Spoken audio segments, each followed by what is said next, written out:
Thank you very much for the opportunity to speak today on behalf of Standard & Poor's.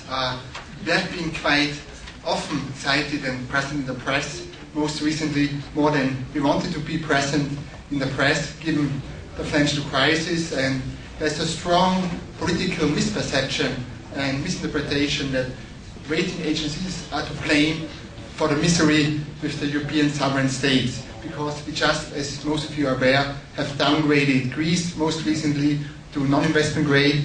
We now have a BB+ rating. We have downgraded Spain, Portugal because of their overspending and financial situation. What we try to say is that we are not really to blame for that misery. We are the messenger to bring that kind of messages and pictures to the market and make the publicity aware about it, the situation.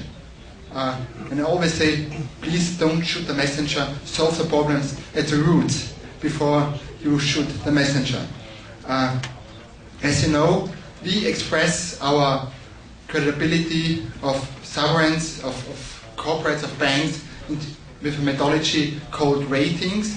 They start with a AAA and go down until D, means default. They cannot serve their debt and interest anymore.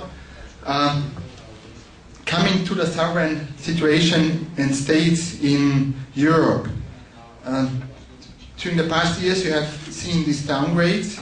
At the moment, we still have AAA ratings in Europe with several countries, even Germany, Austria, Switzerland, of course, US, not European state, but are still AAA rated countries, and as we view it, quite stable and earn a good credibility.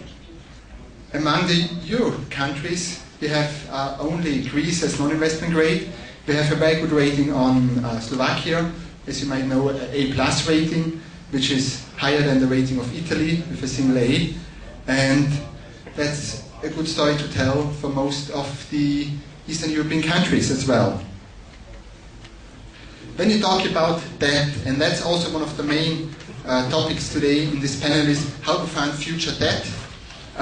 When you see the deficits in this year and try to see how they're going to develop the next 2 to 3 years, we have done some research, some assessments. And Sweden was stated as a high-tax country, but they are very rich, in a very good situation. They have a very low deficit ratio from 2 to 3%, 2009-2010. You find countries like Greece with 13-14%, even UK, Ireland, also seen as more advanced economies, but spending 12-30% of their GDP for deficits. And the big question is how they are going to handle that stressful and bad situation going forward.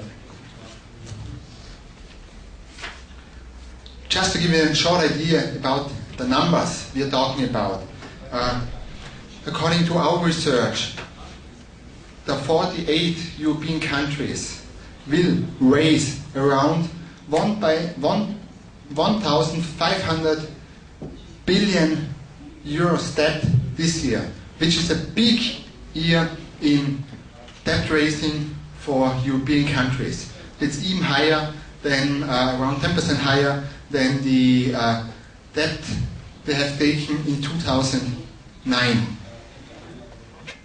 So the big question is who's going to buy these bonds and which investor is willing to support these big deficit spendings of the governments. We have heard that central banks started to buy these bonds. ECB is the latest example, but they've seen other central banks like Federal Reserve Bank also bought a lot of American bonds, treasury bonds. Bank of England has bought a lot of bonds issued by sovereigns as well, corporate, in 2009 in England. So that's a very bad development which we should avoid going forward, because that might lead to an even more severe situation going forward.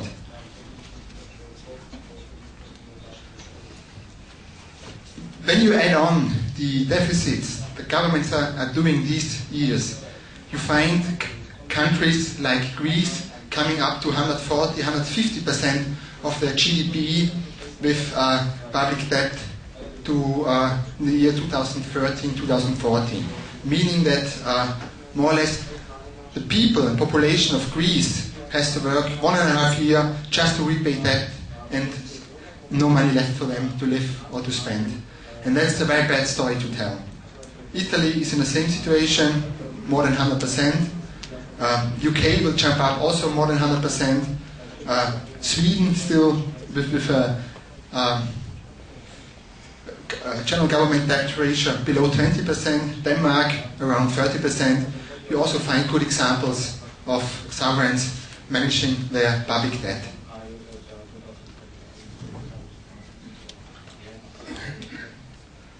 What does this mean, this debt raising from states and sovereigns for the whole economy, for the private economy and for the private individuals? We will see the typical economic situation of squeezing out, meaning that the private businesses and the corporates are not able to raise enough money to grow the economy, to support GDP growth, because most of the debt will be taken up by the governments.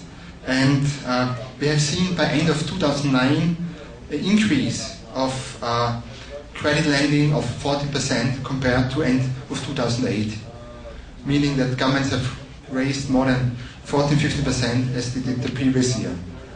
In comparison, loans to corporates or loans to households have decreased during the past year, meaning that for individuals and for corporates who support our economy and GDP growth was less money available to create jobs and to create wealth.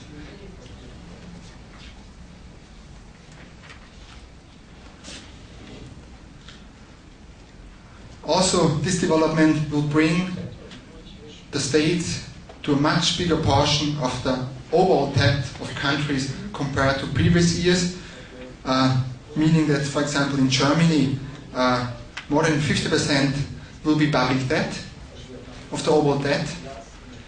We have good examples like Slovakia, talking about 20% of the overall debt will be taken by the government. More than 50% is by corporates and retail. So you see a mixed development across the European countries.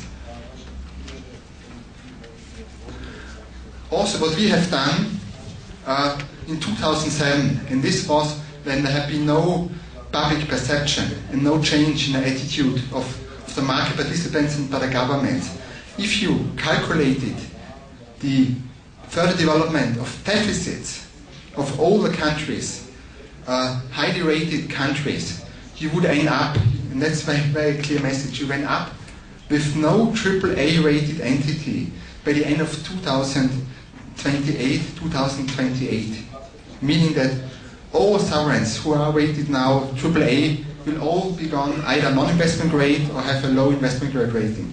And also we would have seen, if that trend is going to continue, we will see a sort of failure and bankruptcies of states as we have seen before with other countries like Argentina and Russia, who more or less restructured the debt to get a chance to get out of misery. And what might be the solution going forward is we think there must be a change in the attitude of most of the states to cut substantially back government spending, to put it back to their core functions of a government, as we call it, collective goods, to support minimum existence of a country, but should stay off of private spending and consumer spending, which is not a task of the government. Meaning that going forward, we will see some big changes, or the need of big changes in some of the countries. Good example is Greece, which is just the beginning of a radical change. We have seen big pain in Latvia with a recession of close to 20%. We have seen Hungary taking dramatic steps to rebuild their public spending and to come back to a healthy situation. And let's discuss further how we can manage that situation. Thank you very much.